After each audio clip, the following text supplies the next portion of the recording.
So the White House condemning the brutal slaughter of 21 Egyptians, but refusing to call the victims Christian, instead referring to them as Egyptian citizens.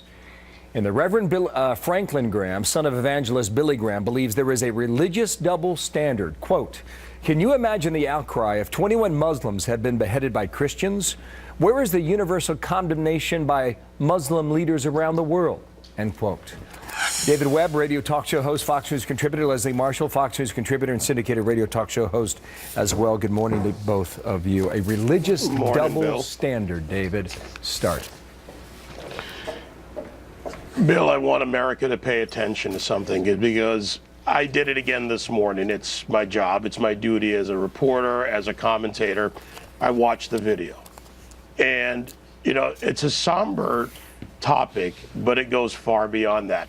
The world can galvanize, and words and statements have meanings, but they can galvanize around words all they want. But this will only be eradicated or stemmed in any which way when men with the will, with weapons, eradicate this evil. I respect what the Pope and others have said, but I also acknowledge what they're talking about and what Franklin Graham's talking about, when in contrast, there are Saudis that condemn the killing of a Muslim in North Carolina as terrorist, but will not condemn openly ISIS beheading men on a beach to send a statement about blood in the water of the Mediterranean. But it is true that Egypt went after 64 and apparently, according to its Air Force, killed 64 terrorists in the town of Derna in Libya. Now, Bill, with all due respect, that's 64 out of tens of thousands. Okay, but they did take action. Yes. And so did the government of Credit Libya. to them. There's a statement out of UAE as well that I'll get to in a minute. First, Leslie, go. Thank you. And thank you, Bill, for mentioning that, because that's what I want to mention. We have to look at the fact that ISIS has killed over 10,000 Muslims, wounded over 20,000 in Iraq and Syria.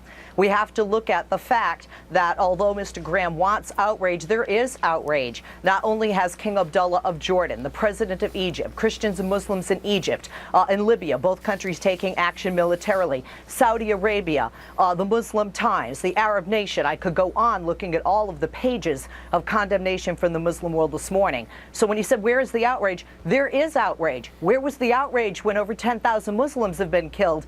There hasn't been that.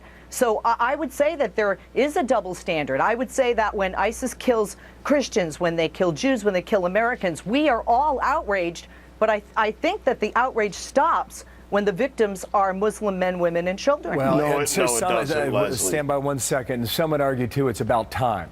A series of things I want to bring to your attention. Greg Burke's the spokesperson of the Vatican, used to be a colleague of ours here at the Fox News Channel. This is a mass the Pope held today on behalf of those Coptic Christians who were killed in Libya. There's a headline in the New York Post that talks about Pope's rage. The statement he put out yesterday was very strong and very emotional. Cardinal Dolan here in New York on ISIS, quote, "These aren't sporadic attacks. This is part of an orchestrated fanaticism, an ideology that sees Christianity, Judaism, and any religion of peace as the enemy," end quote. Now, David. The numbers matter, Bill. Stephanie talks about the outrage. The numbers are that we're not killing the enemy. And it's time we stop playing around with this, even as a nation, under the term war weary, when if we unleash our special forces and we unleash our warriors to do the job, because the world's a better place when America leads, not falls behind. It's great that Abdullah of Jordan and the Egyptians and others have taken at least a form of action. But there should be 10,000 dead ISIS, not 10,000 dead Muslims, which will continue.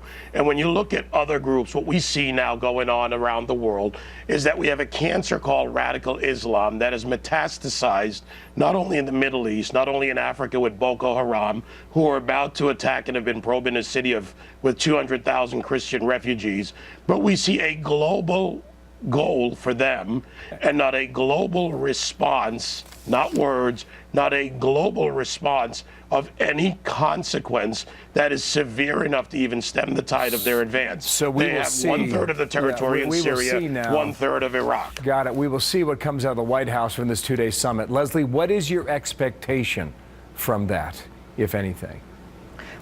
Well, quite frankly, if we could all, stop worrying about labeling, although I think we all know these are jihadists, these are radical Islamists, and not try and blame the majority of 1.6 billion people We're not, for the Leslie, sins of don't these try murderers, that. these terrorists. David, please.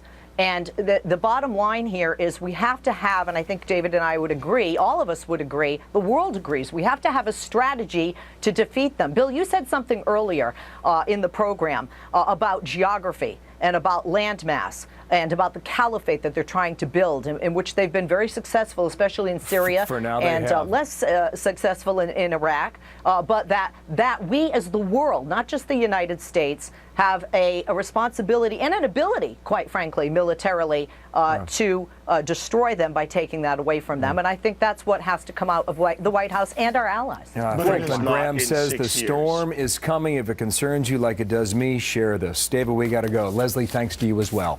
Thank you, Leslie Bill. Marshall, David Webb. Appreciate it. Martha.